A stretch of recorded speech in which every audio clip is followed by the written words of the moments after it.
Hey guys, let's do some biblical reading. Genesis 28, Jacob sent to Laban. So Isaac called for Jacob, blessed him, commanded him, and said to him, "Don't take a wife from the daughters of Canaan."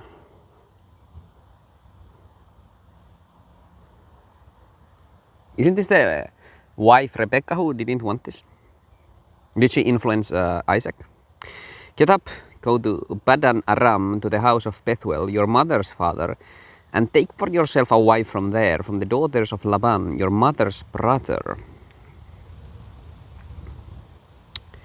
I guess when modern people read this, they think that this is like kind of weird because you're marrying cousins, but it would have been about faith, culture, beliefs,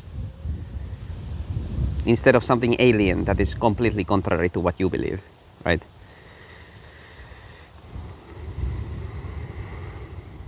"Now may El Shaddai bless you and make you fruitful and multiply you, so that you will become an assembly of peoples." Assembly of people, saying this to Jacob, you know. The clever one, the one who supplants. That's interesting.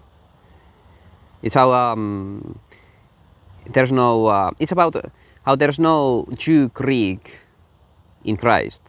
There's only like true followers, true believers in Christ. You know, Gentiles. It's not limited to any tribe or nation even anymore. An assembly of people, that's what it means, yeah. "And may he give you the blessing of Abraham to you and to your seed with you, that you may take possession of the land of your sojourn, which God gave to Abraham." Then Isaac sent Jacob away, and he went toward Padan Aram to Laban the son of Bethuel the Aramean, the brother of Rebekah, the mother of Jacob and Esau.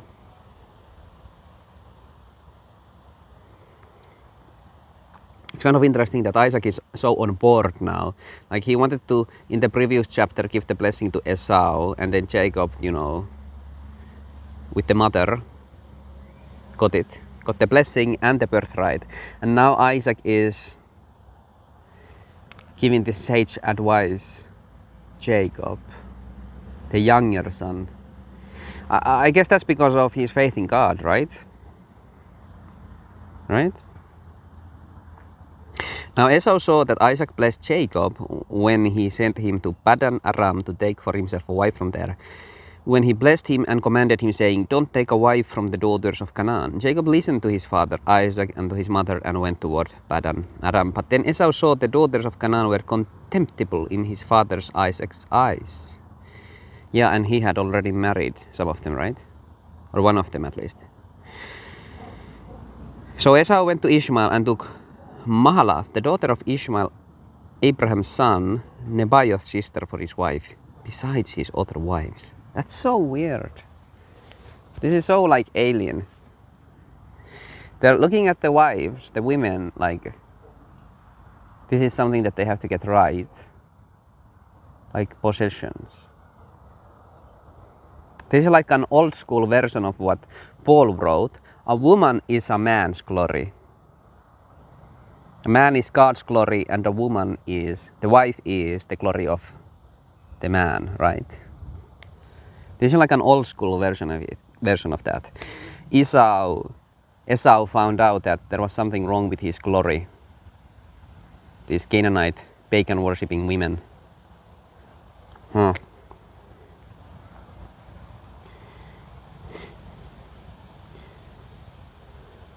Jacob's ladder from heaven. This is a huge one, right? This is a very interesting one.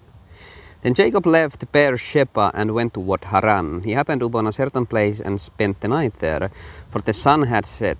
So he took one of the stones from the place and put it by his head and lay down in that place."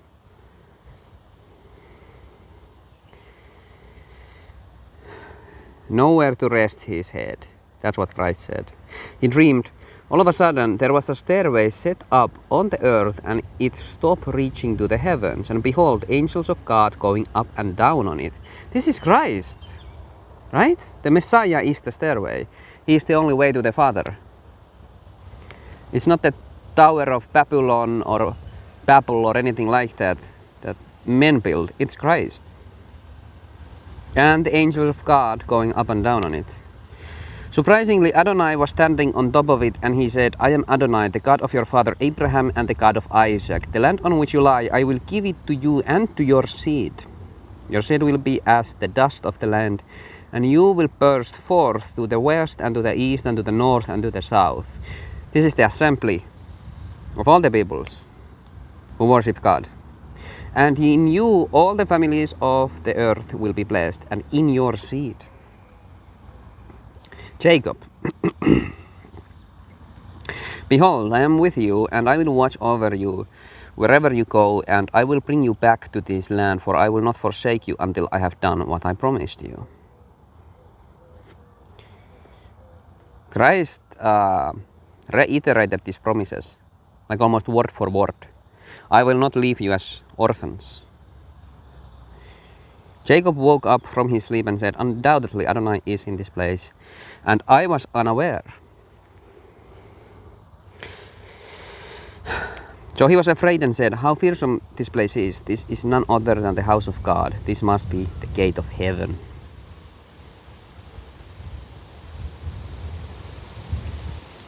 Early in the morning, Jacob got up and took the stone which he had placed by his head and set it up as a memorial stone and poured oil on top of it. He called the name of that place Beth El, though originally the city's name was Luz. Then Jacob made a vow, saying, if God will be with me and watch over me on this way that I am going, and provide me food to eat and clothes to wear, and I return in shalom to my father's house, then Adonai will be my God.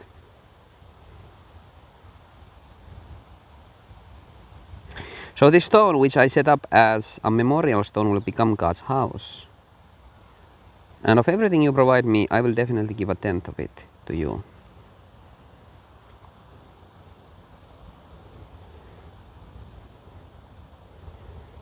There's a lot of stuff here.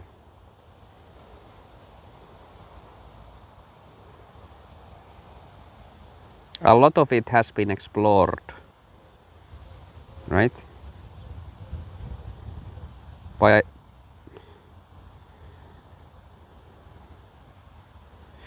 I bet there's more, you know?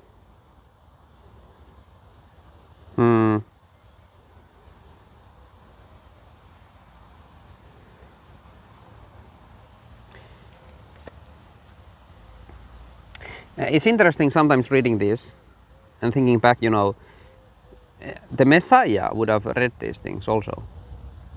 Like he was self-taught pretty much. Like he might have been a child when he read this. And this struck him really deeply because he like quoted many of the stuff that is in here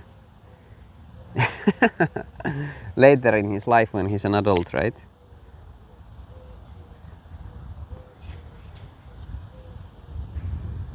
This memorial stone, this is the one that the builders reject. But this is the one that is the beloved Son of God. So that's a mistake by them. And Jacob anointed it. There's lots of foreshadowing here. Lots of things that Christ would have spent a lot of time on.